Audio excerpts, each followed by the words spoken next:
ജാസ്മിനെ അന്ന് ലാലേട്ടൻ നിങ്ങൾ തമ്മിലുള്ള ബന്ധത്തെ കുറിച്ച് ചോദിച്ചപ്പോ ഞങ്ങൾ തമ്മിൽ ഇഷ്ടത്തിലാണ് എന്ന് പറഞ്ഞിരുന്നെങ്കിൽ ഗംഭീരമായിട്ട് ഗെയിം മുന്നോട്ട് പോയേനെ. എനിക്കെതിരായിട്ട് ഏറ്റവും നന്നായിട്ട് ഗെയിം കളിച്ചിട്ടുള്ള രണ്ടുപേരായിരുന്നു നിങ്ങൾ. രണ്ടുപേരും മികച്ച ഗെയിമേഴ്സ് ആയിരുന്നു. അവൻ പോയതോടെ എന്റെ ഗെയിമും കൂടിയാണ് പോയത്.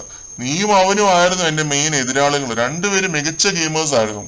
അല്ല ജിൻഡോ കാക്ക, അവനാണ് എന്നേക്കാൾ നന്നായിട്ട് സംസാരിക്കുന്നത്. എനിക്കൊരു കാര്യം തറപ്പിച്ച് പറയാൻ പറ്റും. ഇവിടെ എല്ലാവരുമായിട്ട് ഞാൻ ഗെയിം കളിച്ചിട്ടുണ്ട്. റസ്മിനുമായിട്ട് വരെ ഞാൻ ഗെയിം കളിച്ചിട്ടുണ്ട്. സകല എണ്ണങ്ങളുമായിട്ട് ഞാൻ ഗെയിം കളിച്ചിട്ടുണ്ട്. പക്ഷെ അവന്റെ അടുത്ത് ഞാൻ ഗെയിം കളിച്ചിട്ടില്ല. അത് എന്റെ റിയൽ ഇമോഷൻ തന്നെയായിരുന്നു. ഞങ്ങൾ തമ്മിലൊരു മാച്ച് ഉണ്ടായിരുന്ന പോലെ എന്റെ പ്രേക്ഷകർക്കൊക്കെ തോന്നി കാണും. ഒരിക്കലും ഇല്ല, നീ അവന് മാച്ചോ അങ്ങനെ ആര് പറഞ്ഞു? അത് എനിക്ക് തന്നെ തോന്നിയതാണ് ജിൻഡോ കാക്ക. അവൻ എവിക്റ്റ് ആയ ദിവസം ഞങ്ങളുടെ വീഡിയോ കണ്ടപ്പോൾ എനിക്ക് തോന്നിയതാണ്. ഇന്നലെ രാത്രി ജിൻഡോയും ജാസ്മിനും കൂടി ഇരുന്ന് സംസാരിച്ച ചില കാര്യങ്ങളാണ് കേട്ടോ. ഇത് നമുക്ക് ലൈവില് മിസ്സായിട്ടുണ്ടായിരുന്നു. ഏഷ്യനെറ്റ് അവരുടെ യൂട്യൂബ് ചാനൽ ഒരു അൺകട്ട് റിലീസ് ആക്കിയിട്ടുണ്ട്. അതെടുത്ത് കണ്ടു നോക്കിയാൽ കുറെ കൂടി കാര്യങ്ങൾ നന്നായിട്ട് മനസ്സിലാവും. 3 മിനിറ്റ് അടുത്ത് ദൈർഘ്യമുള്ള ഒരു സാധനമാണ്. ലൈവില് വലിയൊരു ചർച്ച തന്നെ ആയിരുന്നിരിക്കാം. ഇത് ഒരു 1/4 മണിക്കൂറെങ്കിലും ഇത് ഉണ്ടായിരുന്നിരിക്കാം. മൊത്തം കാണാൻ എനിക്ക് ആഗ്രഹമൊക്കെ ഉണ്ട്, പക്ഷെ എവിടെ കാണാൻ പറ്റുമെന്ന് അറിയത്തില്ല. എന്തായാലും ജിൻഡോ ഓപ്പൺ ആയിട്ട് പറയുന്നുണ്ട് ജാസ്മിനും ഗബ്രിയും ആയിരുന്നു പുള്ളിയുടെ ഏറ്റവും വലിയ എതിരാളികൾ എന്നൊരു കാര്യം.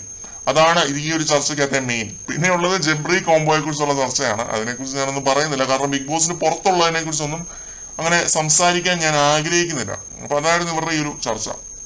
ജിൻഡോയുടെ വോട്ടുകൾ കുറയുന്നു, അല്ലെങ്കിൽ ജിൻഡോയുടെ ഗെയിം താഴെ പോയി എന്നൊക്കെ ഒരുപാട് പേര് പറയുന്നത് കേട്ടു. എതിരാളികളില്ലാതെ എന്ത് ഗെയിമാണ്? പുള്ളി തന്നെ അത് തുറന്ന് സമ്മതിക്കുന്നുണ്ട്. ഇപ്പം സീസൺ 4 ഗതി മാറ്റിയത് എന്തുവാണ്? റോബിനോട് ജാസ്മിൻ മൂസയ്ക്ക് തോന്നിയ ഒരു വൈരാഗ്യമാണ്.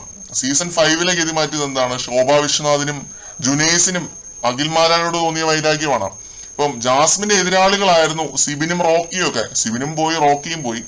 ജിൻഡോയുടെ എതിരാളികളായിരുന്നു ഗബ്രി പോയി. ഈ സീസണിന്റെ ഒരു മേജർ ബാഡ് ലക്കാണ് ഈ ഒരു സംഭവം. എതിരാളികളെല്ലാം ഇങ്ങനെ ഔട്ട് ആയിക്കൊണ്ടിരിക്കുകയാണ്. അകത്തുള്ളവരാണെങ്കിൽ എങ്ങനെയും ഗെയിമേഴ്സിനെ പിന്നോട്ട് വലിക്കാൻ നോക്കുന്ന ആളുകളാണ്. അപ്പൊ ഈ ഒരു ബാഡ് ലക്ക് പറഞ്ഞ് വിഷമിച്ചിരിക്കുന്ന 2 തുല്യ ദുഃഖിതരായിട്ടുള്ളവരെയാണ് ഞാൻ ഇന്നലെ ഈ ഒരു അൺകട്ട് വീഡിയോയിൽ കണ്ടത്.